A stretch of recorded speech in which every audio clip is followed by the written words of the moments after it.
Bom dia a todos, oitavo, nono ano, continuando com nossa aula de religião. Hoje nós vamos estudar sobre textos religiosos. Nós já estudamos até um pouco sobre esses textos, mas hoje nós vamos entrar um pouquinho aí, aprendendo um pouquinho sobre a Bíblia. Gente, antes de começar aqui a aula, a explicação, vou dar um aviso a vocês, preste atenção. Nós já começamos agora a segunda quinzena, dia 28/9. Tem alunos que ainda não respondeu nem a primeira quinzena das atividades. Então eu vou dar um prazo para quem não fez até quarta-feira. Aí quarta-feira, depois quinta e agora eu não recebo mais. Porque já teve esse prazo todo, o aluno não fez. E aí já vai entrar na segunda quinzena. Então faça, né? Até quarta eu estou recebendo, porque eu já vou estar colocando a pontuação de vocês na primeira quinzena. E agora nós vamos entrar agora na segunda quinzena. Então, esse assunto que eu vou estar explicando para vocês tem na apostila, certo? Textos religiosos, onde fala lá, os textos sagrados contêm ensinamentos relacionados aos modos de ser, de viver, da religião e são transmitidos de geração em geração. Registra os costumes, código moral das organizações religiosas e orienta suas práticas. Então, o que é que tem, professora, dentro desses livros sagrados?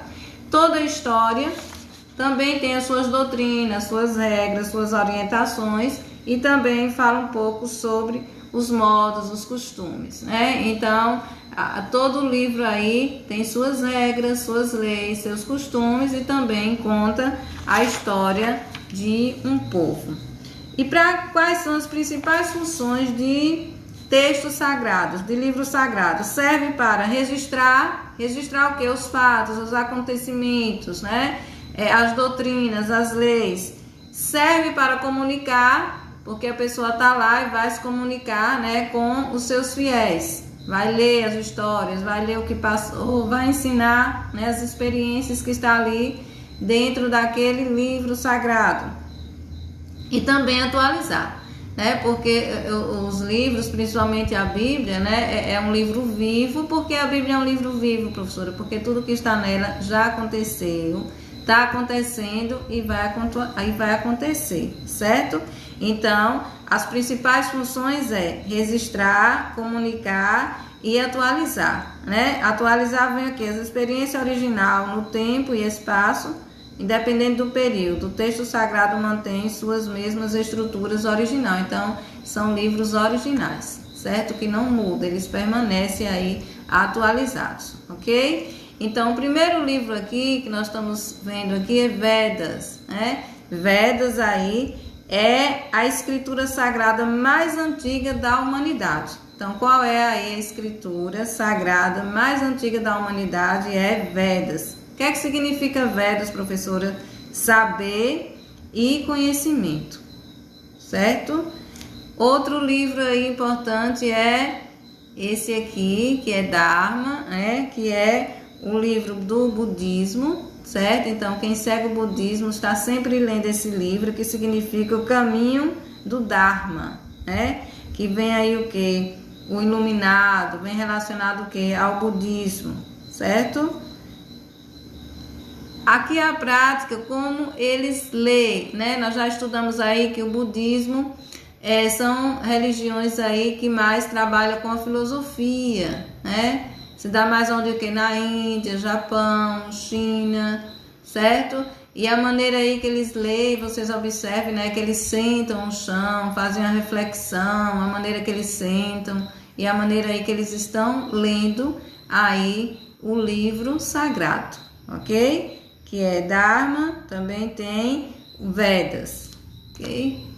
Esse outro livro aqui é o Alcorão, né? O Alcorão tem aí na apostila de vocês que diz, é o livro sagrado para o islamismo. Islamismo significa submissão a Alá e Alá significa para eles Deus.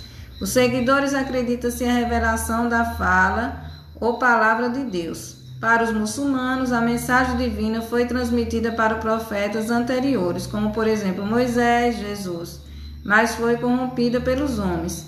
Assim, o profeta Maomé seria o último dos profetas a revelar a palavra. Então, Quem foi, professora, que escreveu esse livro aí foi Maomé, né? E aí eles diz que os homens corromperam todos os ensinamentos deixados por Jesus, por Moisés, e Maomé aí foi quem realmente trouxe essa revelação para eles, certo? Então, livros dele, o nome do livro aí é Alcorão, ok? Aqui nós temos a Torá, que é um livro aí que é pelo judaísmo, certo? A Torá é o livro sagrado do judaísmo, onde tem aí todas as histórias do povo judeu. E eles aí têm esse registro, né? Aí está no Velho Testamento. Eu sei que vocês têm na casa de vocês. Tem a Bíblia Sagrada, e dentro da Bíblia Sagrada aí tem os livros aí que contam a história do povo judeus.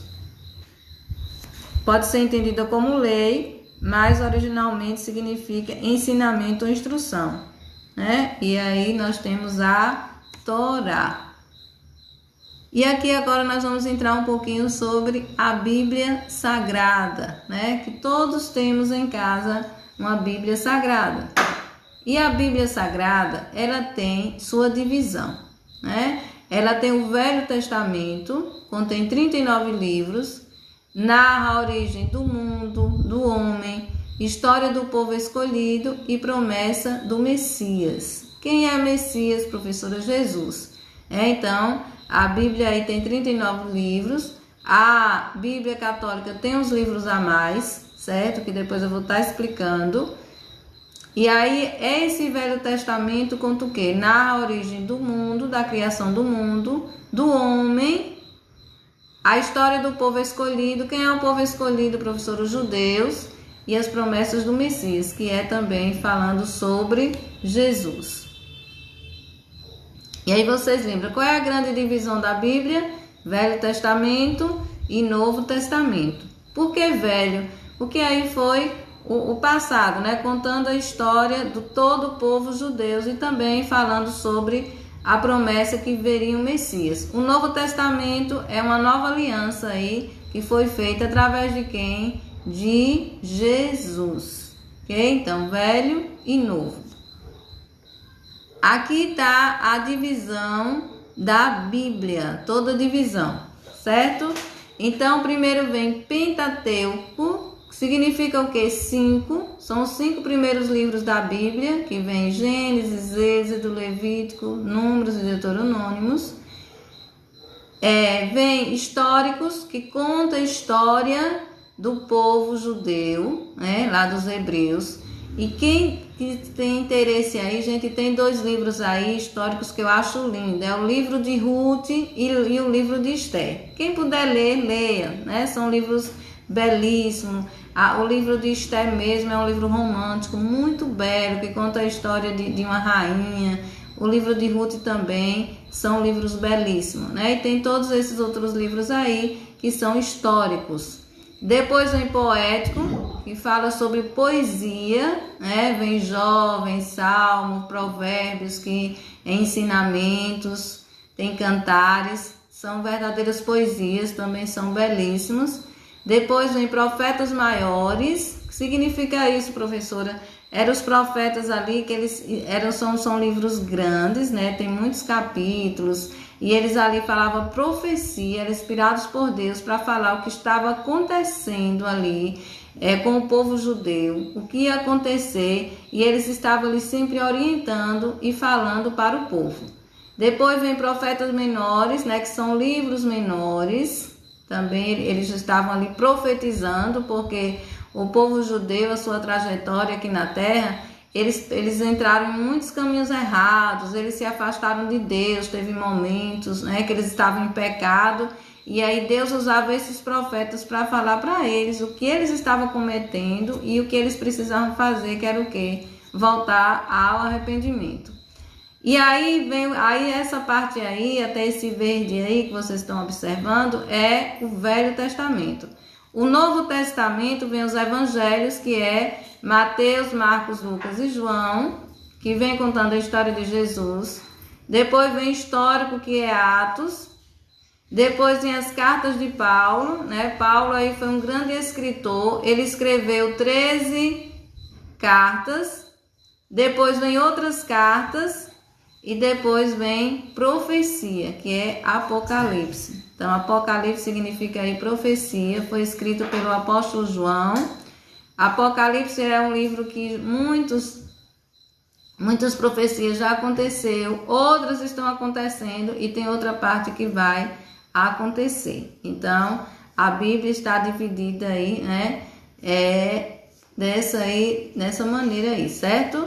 Velho Testamento e Novo Testamento. E aí os seus livros.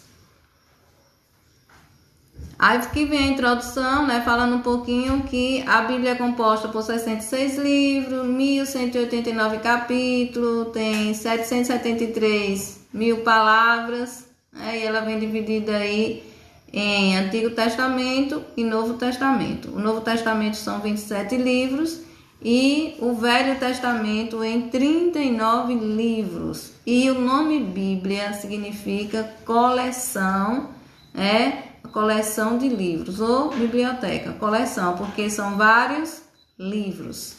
E aqui eu coloquei esse Salmo 121 para explicar para vocês que a Bíblia é dividida, tem capítulos e versículo. Capítulo é o número maior e versículo é os números menores. Por exemplo, capítulo, Salmo 121, capítulo, os menores aí, esses números aí, ó. Levantarei, tá vendo? O meu socorro, não deixarei, esses números aí pequenininhos, nós conhecemos como versículo. Aqui tem o Salmo 100, né? Que o livro de Salmo é composto de quê? De cânticos. Os judeus cantam esses salmos, certo? Aí vem Salmo 100. 100 é o quê, professora? Capítulo. O versículo vem o quê? 1, 2, 3, 4, 5 e assim sucessivamente. Onde diz, celebrai com júbilo ao Senhor todos os habitantes da terra, né? Servi ao Senhor com alegria e apresentai-vos a Ele com cânticos. Então aí são os versículos do Salmo 100. Aqui fala um pouco sobre quem escreveu a Bíblia. Professora, eu não acredito na Bíblia porque foi escrito por homens. Justamente, foram homens que escreveram a Bíblia. Foram mais de 40 autores, né? Pessoas aí, escritores que escreveram a Bíblia, certo? Os escribas da lei, os homens da época, eles eram doutores, escritores e foram 40, certo? Quando você vai pegar a Bíblia, lá no início de cada livro vem dizendo o seu escritor. Por exemplo, o livro de Gênesis, quem escreveu? Moisés, está lá, o livro de Moisés. As cartas de Paulo também, bem na introdução, ele fala, eu, Paulo, né? Então, cada livro vem realmente mostrando o seu escritor, certo?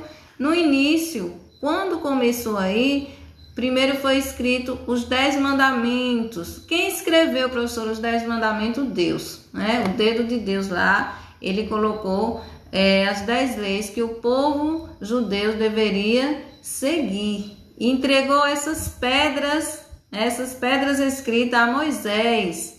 Os 10 mandamentos foram escritos quem? Moisés. Deus escreveu com o seu dedo, Deus é todo poderoso, e entregou Moisés. E essas leis eram para o povo judeu seguir. Que era o quê? Adorar somente a Deus, né? Não matar, não roubar. Todos nós sabemos aí os 10 mandamentos, que está lá no livro de Êxodo, capítulo 20. Né? Então, está lá todos os 10 mandamentos, onde Deus falou a Moisés, e Moisés, o grande profeta, aí, o homem de Deus, ele realmente ouvia a voz de Deus.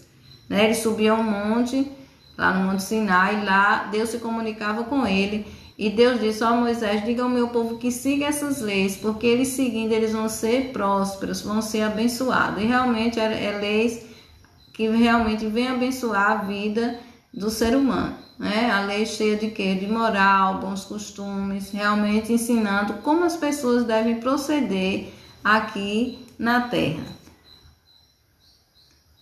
E aí muitas pessoas dizem assim, eu não creio porque é escrito por homens, inspirados por Deus. Aí o que é que diz aqui em 2 Timóteo 3,16, está lá no Novo Testamento, toda escritura divinamente, é divina, inspirada e proveitosa para o quê? ensinar, redarguir, para corrigir e para instruir em justiça, certo? Então, toda escritura, tudo que está ali, ela é inspirada e proveitosa para o quê? Para ensinar o homem a seguir o bom caminho, para ensinar o homem o quê? Aos bons costumes, né? A ser uma pessoa que realmente venha ser instruída em justiça, andar de uma maneira justa, andar de uma maneira correta. Então, a Bíblia é uma coleção de livros belíssimos. Tem gente que diz, não gosto de ler a Bíblia, é um livro, são muitos livros e tal, mas a gente começa a ler por partes, né? E aí a gente vai aprender muito sobre a história do povo judeu e também nos ensina a andar de uma maneira correta, né? De uma maneira que a gente vai observar que tudo que Deus traz aqui na Bíblia é ensinando o homem a praticar o que? Os bons costumes, os valores. Então, foi esse o ensinamento que Jesus deixou na Bíblia, ok? Então, gente, um bom dia a todos. Vou estar postando atividade lá no Google Sala de Aula, certo? Atividade que está aí na apostila de vocês. Respondam. Então, quem não fez nada ainda, eu vou dar um prazo até quarta-feira. Mandou quinta, não recebo. Então, até quarta, quem não fez, faça atividade, ok? Então, até a próxima aula. Um beijão a todos. Tchau.